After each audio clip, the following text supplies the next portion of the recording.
မင်္ဂလာပါဒီတစ်ခါကျွန်တော်တို့ကဘာလုပ်မှလဲဆိုလို့ရှိရင်စာပိုက်တွေမှာ column ခွဲတာလေးတွေကိုပြောမှာပေါ့နော်ဒီသတင်းစာတွေမှာဆိုလို့ရှိရင် column လေးတွေရှိတယ်ပေါ့သူ့အကြောင်းလေးတွေနဲ့တွားတာမျိုးအဲဒီလိုမျိုး column တွေကိုဘယ်လိုလုပ်တယ်လဲဆိုလို့ရှိရင်ကျွန်တော်တို့ဒီမှာ column ဆိုတာရှိရနော်အဲ column အတိုင်းပြီးတော့ down arrow လေးတစ်ချက်နှိပ်မယ်more column တွေအများကြီးလည်းရှိတယ်1 or 2 column ဆိုရင်ဒီလိုမျိုးလေးသူ့ရဲ့ preview ပြတယ်သူက2 column ဆိုရင်စာရွက်တွေထဲမှာပဲနှစ်မျိုးနှစ်စားသွားမှာပေါ့နော်ဒီမှာနှိပ်ကြည့်လိုက်ဒီဘက်မှာတစ်ခုဒီဘက်မှာတစ်ခုပေါ့နော်ဒါ column ဒီ column ကဘယ်လိုနေရာမှာသုံးကြလဲဆိုရင်လက်ကမ်းစာဆောင်တွေလုပ်တဲ့နေရာတွေမှာသုံးကြတယ်ပေါ့နော် column ခွဲပြီးတော့လေရိုက်တာ3 column သတင်းစာတွေမှာဆိုလို့ရှိရင်ကျွန်တော်တို့သတင်းစာ channel တွေမှာဒီလိုမျိုးရိုက်တာဖြစ်တယ်အဲ့တော့သူကဘယ်လိုလုပ်ဆိုလို့ရှိရင်ပထမဆုံးထားပါတော့ကျွန်တော်တို့ဒီထဲမှာစာကိုရိုက်ထည့်မယ်ရိုက်ထည့်ပြီးလို့ရှိရင်ပုံမှန်တိုင်းပဲရိုက်ထည့်ပြီးရင် column ကိုတစ်ချက်နှိပ်မယ်ပေါ့နော်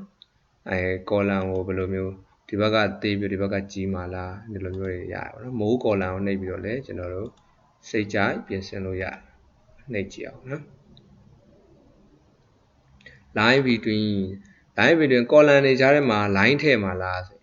ထည့်ကြည့်ပါနော်ဒီမှာ line လေးတွေထည့်သွားနော် line လေးတွေထည့်သွားအဲ့ line တွေကိုလည်းသူကဘယ်လောက်ထည့်မှာလဲနော် weight and spacing ဘယ်လောက်အကွာအဝေးဘယ်လောက်ထားပြီးတော့line တစ် line နဲ့တစ် line ကြားအကွာအဝေးတွေချိန်လို့ရတယ်ပေါ့နော်ကိုယ်စိတ်ကြိုက်ချလိုက်ရတယ်number of column 3ရှိမယ်3ဖြစ်တယ်left ဆိုလို့ရှိရင်ဘယ်ဘက်ကိုညီဘယ်ဘက်ကိုကျတော့အသေးထားပြီးညာဘက်ကိုအကြီးထားမှာလားဒီမှာကျတော့ညာဘက်ကိုကြီးထားပြီးဘယ်ဘက်ကိုအသေးထားမှာလားဒီလိုမျိုးလုပ်လို့ရပါတော့3 column ရှိတယ် okay ဒါဆိုရင်ကျွန်တော်တို့ column ဘယ်မှာရှိရလဲဆိုလို့ရှိရင် page layout ထဲမှာရှိမယ် column ဆိုတာထဲမှာရှိမယ်ဒီမှာမို့ဒီမှာ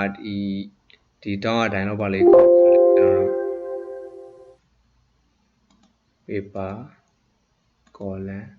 okay ဒါဆိုလို့ရှိရင်ဒီ column ကိုပဲ down arrow လေးနှိပ်ပြီးတော့တွားလိုက်မယ်ပေါ့နော် okay ဒါဆိုလို့ရှိရင်တော့ column ခွဲတာကိုနားလည်နိုင်မယ်လို့ထင်ပါတယ်အများကြီးမခက်ဘူးနော်ဒီမှာribbon နဲ့က page layout ထဲကိုတွားပြီးတော့ column မှာကျွန်တော်တို့တွားပြီးတော့ column ခွဲပေါ့နော်စာရိုက်ပြီးရင် column လေးတွားခွဲလိုက်ဆိုရင်အဆင်ပြေပါလိမ့်မယ် okay ပါ